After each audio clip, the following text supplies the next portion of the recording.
If you were anything like me and are just thinking, you know what, hiring a guide is a pretty damn good idea, but it comes with conditions. You got a home here. Welcome to the Go Show, celebrating all things outdoors in this beautiful outdoor playground of a state, nation, and world that we live in. Hope you guys had a good weekend. Had a fantastic weekend myself. When first time I've done this 16-hour brisket came out, chef's kiss, fantastic on the Green Mountain Grill. I'm telling you, I went to bed sweating, thinking, this is no way this thing's going to come out. I'm literally leaving a cut of meat on a pellet grill all night, and I'm supposed to sleep through this, and I did. And sure enough, it came out well. So we did go, not well, of course not well, but nice, juicy. Everything came out great, and I'm looking forward to doing that again. We'll talk about a little bit more on that a little bit later. But first, let's talk about this. You might wonder, there's this handsome man right next to me here. This is Chase Thompson from Apex Outdoors, and the reason why I wanted Chase on here is because I have asked him to guide me in my hunt 7 West, and excuse me, and he's one heck of a guy, got a lot going on, so we're going to talk about that. But Chase is going to join us once a week all the way to the hunt in November. And we're going to talk about building up to the hunt. We're going to talk about sighting things in. We're going to talk about preparation. We're going to talk about shot placement. We're going to talk about ethics. We're going to talk about planning. We're going to talk about scouting. We're talking about all of that over the next few weeks. But I wanted to bring him on to introduce himself to you first. I've known him for a hot minute. I'm still trying to get my head around how many things he actually does, but I do have a pretty good grip, I think, on a few of them.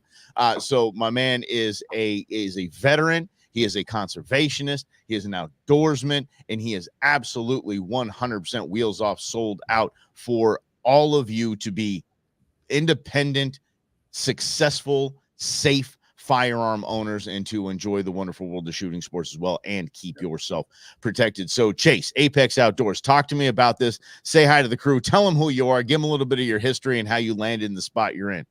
Hey guys, yeah, I'm Chase Thompson. I own American Patriots Extreme Outdoor Club with the Apex Firearms, the DBA of that, and Ace Security Management. I'm a decade-long veteran. I was medically retired. I came up with what does that mean, buddy? Medically retired. I got jacked up in combat. So I got 3.5 years in combat. Yeah. And I came up, I got my surgeries and my rehabilitation and all that stuff. Luckily, I'm able to go out and enjoy the outdoors still. I came up with the idea. That's why it has the name club in the business. It started off as just 4 of us, all veterans, that we wanted to put together a 501c3 to take disabled vets out on hunting guides free of charge. And we were doing that out of pocket, and like obviously you know how much a guide costs. A good guide, yep. Fully outfit and everything is not cheap.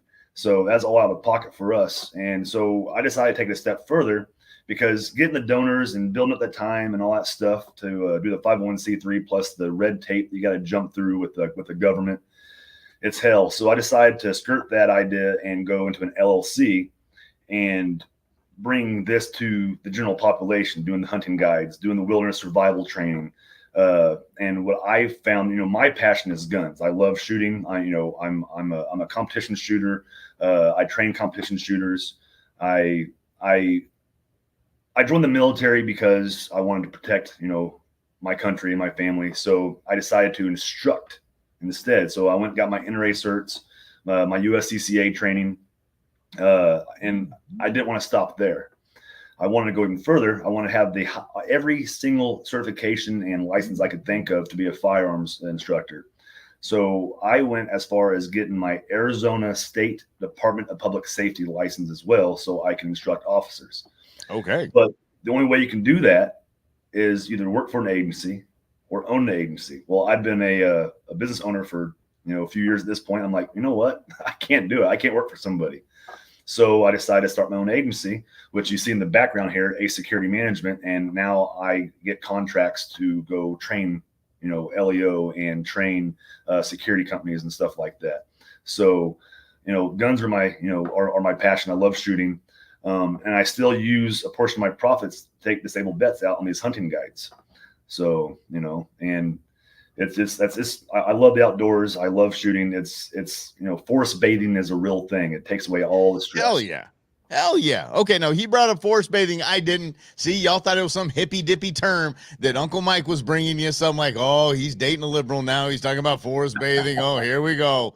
Here you go. Queen Bee's got him. He's got her hooks in him. Yeah. No, forest bathing is quite Oh literally yeah. like beneficial. It is studied. It is peer reviewed. It is real. You get in the forest, your body starts to heal, correct? It 100%. It resets itself. If your body is on a circadian rhythm and everything. I studied all this.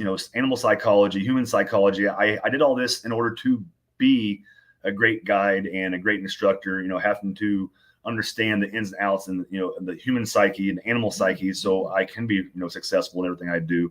And that's one thing I did learn about was forest bathing. Forest bathing, like I said, your body has a circadian rhythm to it. When you're camping, when you're out in the woods, your body resets itself when you put the phones down and you put the computers away and you put yourself back on a natural sleep pattern, when you're out there. And plus also the vitamin D, from the sun while you're out in the sun, it actually is it's necessary for stress. It puts dopamine and serotonin into your bloodstream to give you that happy feeling. That's why no one's ever mad when they're camping. True. So unless you forget the tent poles, then there's a point. There's a point where you're a little mad, but you get over it pretty quickly. Well, so I'm the wilderness survival instructor, so I don't need tent poles. Here we go. I got the jumping jack. I don't care. You can call it glamping all you want. I don't care. I'm not out there to survive. I'm out there to eat good food in the wilderness. That's what I'm out there to do. Holy mackerel. Jim brings up a good point. You guys can keep the comments coming along here. He brings up a good point here. Good guys aren't cheap. Cheap guys, probably ain't good. This is darn right. Yeah. So it's a thing. I mean, you look at these, back in the good old days, meaning this is the last year when we had auction tags, when you could have like Jimmy John throwing out, $500,000, $600,000 for an elk tag. I mean, they throw out really good money. Why? Yeah, because they want successful hunt. It's absolutely worth it.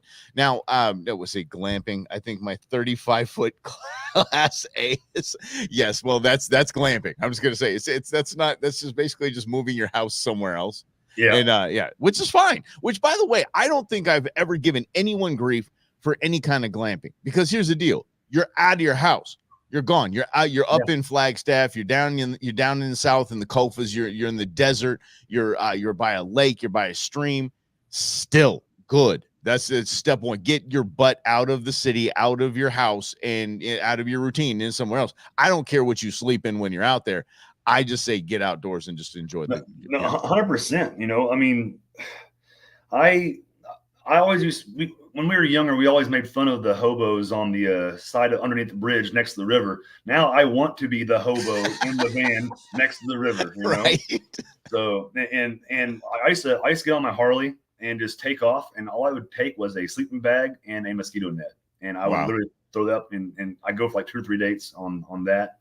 I've been a canvas tent camper now. I'm getting up there in age now. I just turned 39. So, and the camping, it gets a little harder, especially when you do it all the time. So the glamping, that's when you start to, enjoy the glamping when you get older. So I actually bought a school bus. What? And I ripped all the seats out of it. I'm getting ready to convert it into I call it a combat RV. Oh, that's cool. Oh my God. Okay. That is okay. We gotta stay tuned on that too. You got to give us you got to show some videos and share that with us, because that's absolutely fantastic. But it is. Look, especially, back in the old days, camping with my father or my grandparents, something like that. Yeah. We're just, just kids sleep in the dirt and whatever. And when you do get older, and I got a decade on you, buddy, I'm 49. So yeah, I'm thinking I just want to have fun when I go out there. I want to be relaxed. I do want to sleep on a nice mattress, and it's really, really nice, or a cot, whatever. I don't want to sleep on the rocks. I'm too old for that. Matthew Giesland here. He says short bus. No, it's average size. All right, it's average size. I think he was more referring to me with the short bus. Okay. Yeah, I think it was basically what it was. Trust me, they all know me. It's been 11 years we've been doing this. They know. Okay, so Apex Outdoors or Apex Outdoor Club. So this is people. You can actually just tour people around the state, right? You can just get them out and show them cool places. Yeah. Yep. Tell me about that. How do you sign up for that? That sounds fantastic to me. You just set appointment. Just call me up, set up appointment. I have a Tom car. It can go anywhere. I set you up. I take out guns with us. If you want us to go out and do a shooting side by side guide, I do that. Take you up north, take you in the desert if you want. Now that that's starting to cool down again, I have a feeling I'm starting getting really busy with the desert guides. Take them out and doing the shooting. Provide guns and ammo. I have 3 different options. I have the long gun experience, the handgun experience, where you can combine them. And the long gun experience comes with a rifle, shotgun, muzzle loader, and then the short gun or the handgun. Everything from muzzle loader to semi-automatic, revolvers, all that stuff. Nice. And then if you want to combine them, you obviously get a discount on it.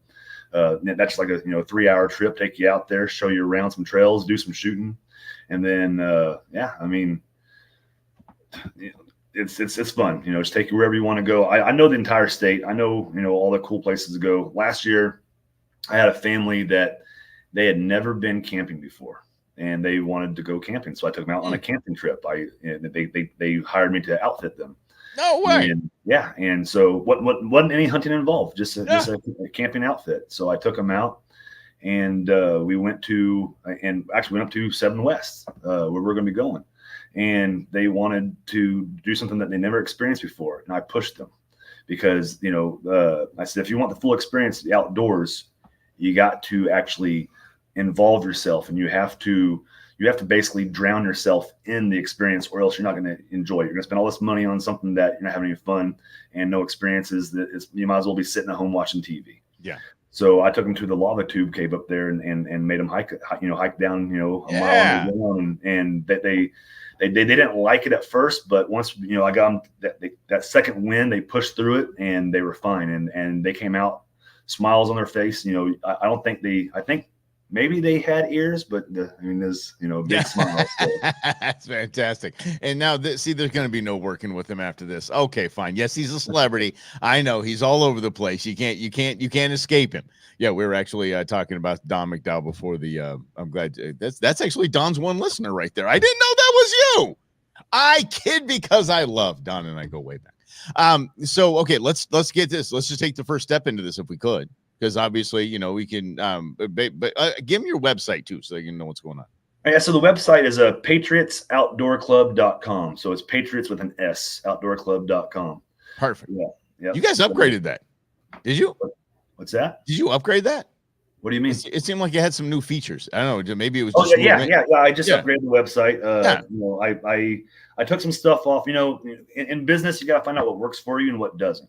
So, and you play around with it, and some things work, some things don't. Some things, I like to do, but some things I don't like to do, but it makes money. But I'm comfortable to the point now to where I'm not going to do the things I don't want to do. There you go. And I'm going to focus on my passions. That's kind of where I'm at. So, all right, bud. Well, awesome. Let's step into this. You're actually lucky. You're one of the few that I still do guides for. So, I mostly do the hunting guides for the vets now, and that's it. So. Well, the funny thing is I just asked. So again, you never. The worst he could have said was, "No, I don't do that. I'm done." Actually, that's how I found out you did that. Was actually at the Arizona Elk Society banquet, and you had an outfitted deal, and I was like, I should probably call and ask about this. I should inquire. Yeah. So let's start into this, though. I think it's going to be something that hopefully is beneficial. Because I have been preaching for 11 years on this program. I have been preaching, get a guide, whether it is because you are like me and you're 49 years old and you might not get a bull tag for another 10 years, 11 years, and you want to see some sort of success, whether it is maybe it's a fishing guide or it's a hunting guide. You want education. You want to learn the unit. You want to learn the lake. You want to learn what you want to learn from the professionals. I have been preaching guides. One of the best gifts you can ever get anybody. Christmas coming around the corner. Yeah. Definitely one of the best gifts you can get. But you have guided several people. You have been on these. You've been doing this yourself. What is the number one reason? I already know the answer. What is the number one reason that a hunt with a guide is unsuccessful? So a hunting guide is unsuccessful. This is all going to fall back on the client and not the guide. And the answer to that question is going to be preparation. Yep. Now, So listen, then it would basically there's several parts of preparation, but let's go through them. When you say preparation, you probably mean physical fitness, correct? yeah, so yeah, that's actually the most important is physical fitness. The reason being is because a guide knows the area really well, and he's going to try to get you from point A to point B as fast as he can because he knows where they are, what they're doing, their behaviors, and then you get weather involved and all that stuff. So first and foremost, because if you don't have to have a gun sighted in to 500 yards, if your guy can get you in at 100 yards, and that's what you really want to be at. So physical preparation is going to be the most important because you have hills to climb, you have mountains to climb, you got rocks to climb, you got bodies of water to trek through, especially if it's snowing. So, and we're doing the Thanksgiving hunt, and guess what happened to me in 2019? I had the late cow hunt, and I was pole staking through snow in 7 West because a blizzard came through on Thanksgiving Day. and fortunately, the guy I was taking out was a little guy, and he was only like 125 pounds soaking wet. So he was able to walk on top of the snow while I'm pole digging. I was so mad. Oh, I was so mad. But I mean, I sucked it up, went through it. End up saying, "The hell with this. We're going to go on top of Kendrick Mountain instead." So we climbed to the top of Kendrick Mountain to find out where they were at. But unfortunately, this is the bad part. You can't control the weather. And if you know anything about the breeding seasons, they breed in the rut happens in between September, October, and you go in November. The cows are pregnant, and if there's snow up to the bellies, guess where they go? South and west to the warmth.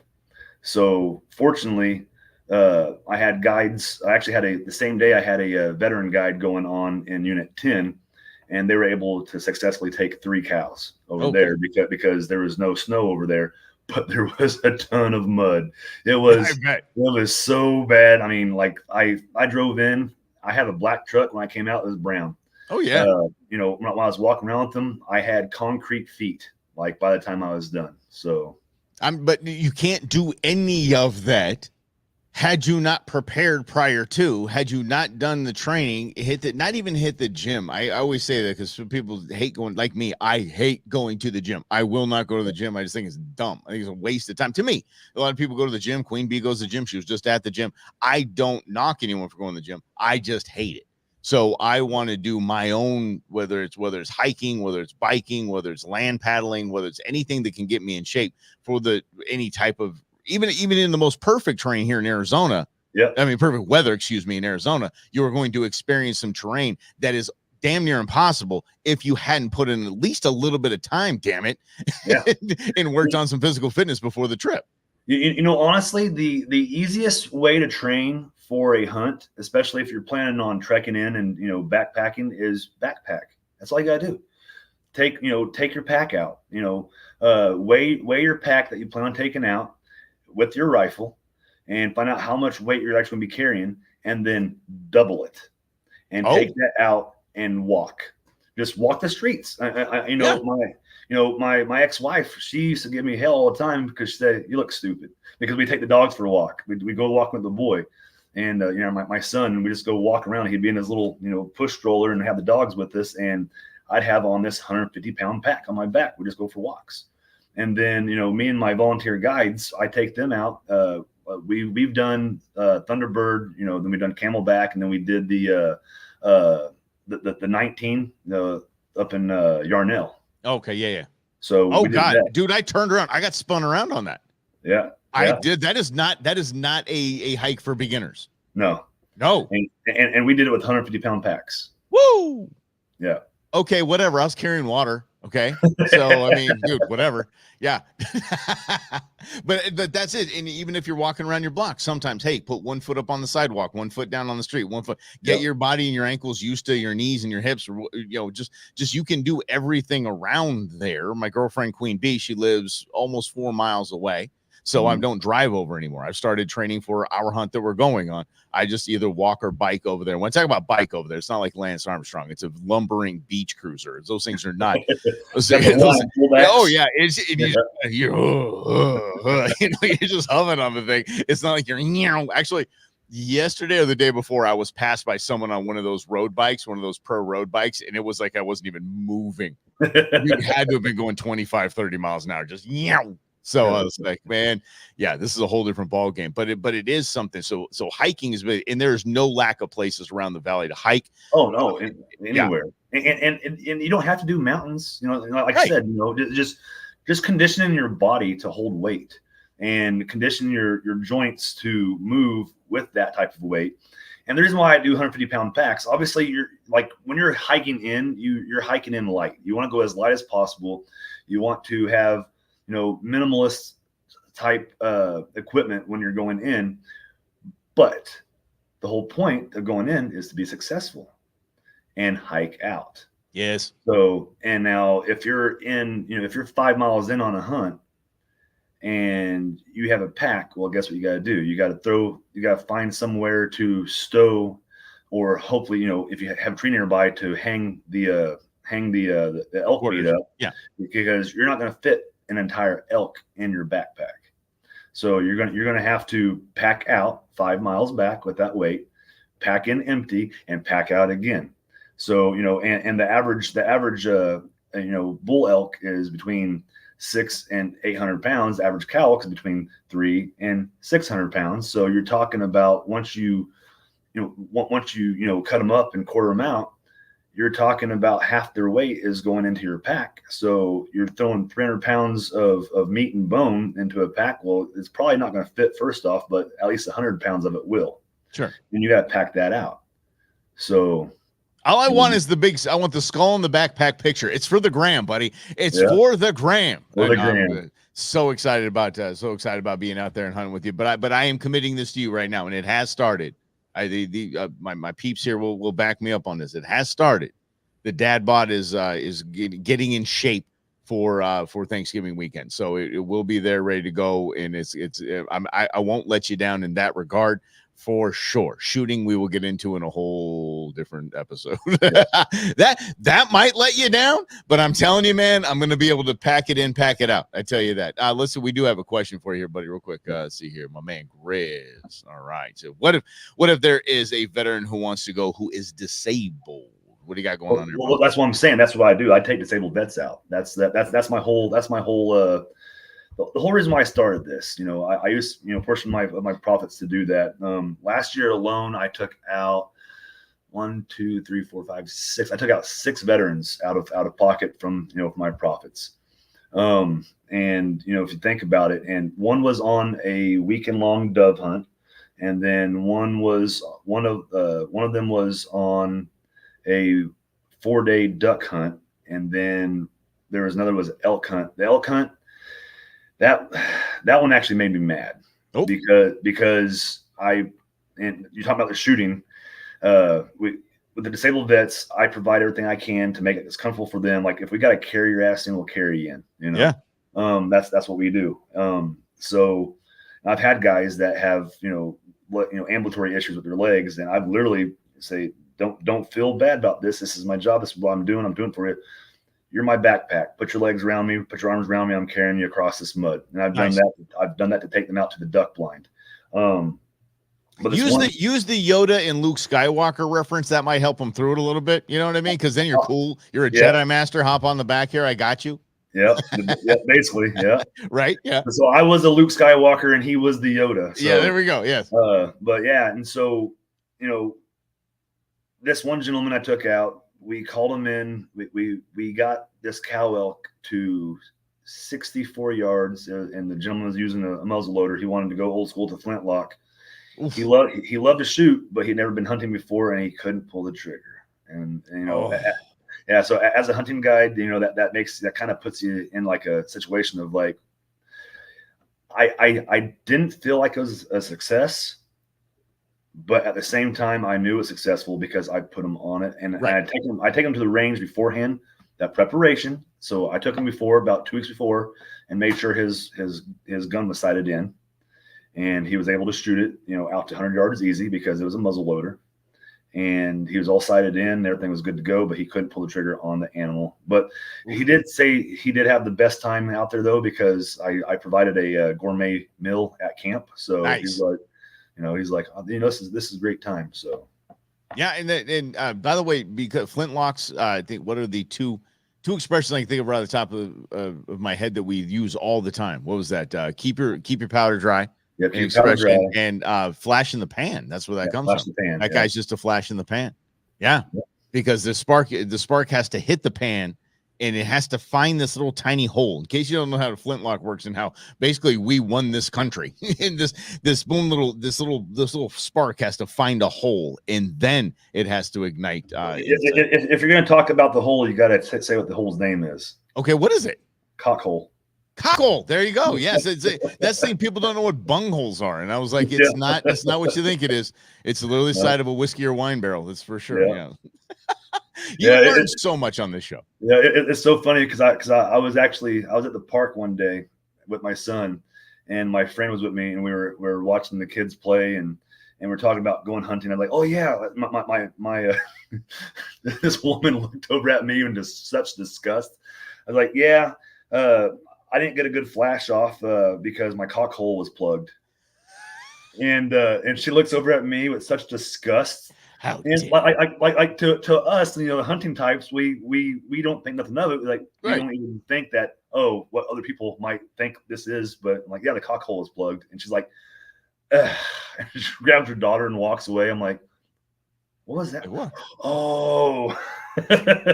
and ladies, that's what every man in the world, we always think that when you walk away, go, what'd I say? Was it something? What'd I do? Well, I thought everything was just fine. Yes. Okay. So, but let's get back to this. So physical fitness, it's not going to take a ton of effort. And if you have a high school next year or something like that, just go walk the stairs. You don't even have to put the pack on yet. Because for me, it's start light. Just get in the rhythm, get in the routine of doing it. So you're almost mad at yourself a day that you miss, or, just get in that routine and get in that habit. So do it for a couple of weeks.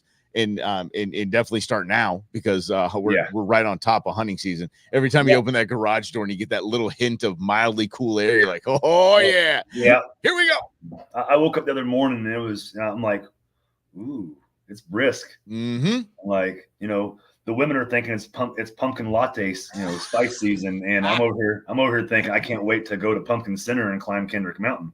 Or you're starting to smell the venison. You're like, ooh, yeah, let's get that backstrap right out there. There it is, right there. Actually, one of the guys I took on a guide last year, he invited me over for a barbecue this weekend, and I get there and he's like, how do you like your meat? You want it moon or you want it well done? I looked at him and I said, what kind of question is that? And he says, I know, well done. He's like, but it's venison, so it's got to be, I'm like, no, venison is, you want to serve rare. Rare. You want that to be nice red center, pink outer, and a sear. That's all. You want it to be basically rare. A good friend of mine, and I don't want to throw her under the bus, but her, it's Cheryl Todd. Let's see what it is. So I think you've met Cheryl Todd, probably. Yeah, Cheryl and Dan. Yeah. So Cheryl orders blue at a restaurant. I didn't know that was the thing. You know what that is? Just seared. Yeah. Seared. Yep. Woo.